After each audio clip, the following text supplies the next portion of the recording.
I was just standing there with this one other guy from the All-Star team as the rest of the junior national team was on the other side of the stage. You know, every time he steps out on the floor, you know, he's looking to prove himself.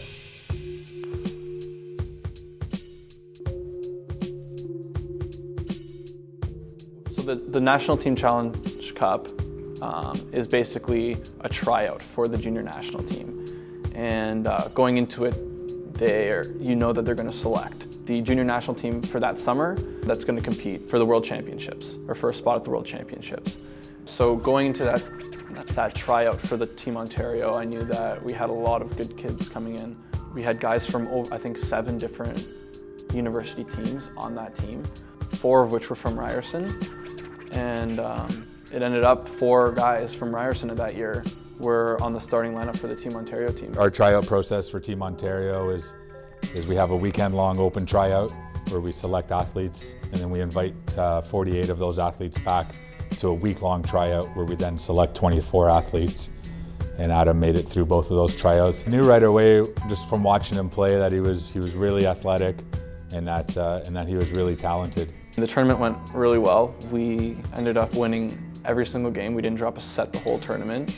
Just the way that we competed and the way that we showed up on the court every single game proved that we all knew it was on the line. We all wanted to prove that we could be a part of that national team. I think he was really comfortable in his role. He's a great leader on the court. He's really comfortable playing under pressure, especially in those moments when things are really tight. I mean, we had a lot of big guys on that team and a lot of important guys who could bring our team to the next level, and it was difficult managing those guys, but I thought I did a pretty good job of that. I was named the MVP of the tournament, so there was an all-star team where there was 5 or 6 guys who were named to that team, and then as well as the MVP. They presented our team with, or the 3 teams with their medals, gold, silver, and bronze, and then they had another presentation where they called up each of the athletes that were selected onto Team Canada.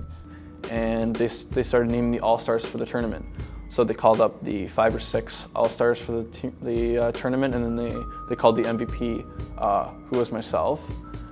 And so we were all on the main stage of that, on that floor, and then at that point they started naming the junior national team. If I'm Adam, I played a great tournament. I led my team to the gold medal after obviously being in the final the summer before.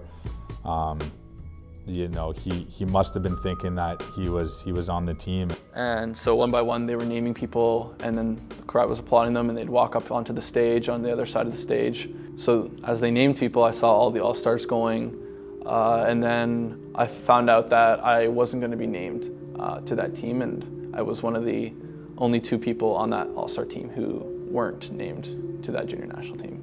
The night before the finals, Team Canada brought all the coaches in and kind of announced a loose list of athletes that they were going to select to the team. At that moment, I knew that there would be a slim chance for him to make the team the night before, and regardless if he played well. When you get named most valuable player of the tournament, and then you're not named to the tryout of that tournament, it's a little bit discouraging.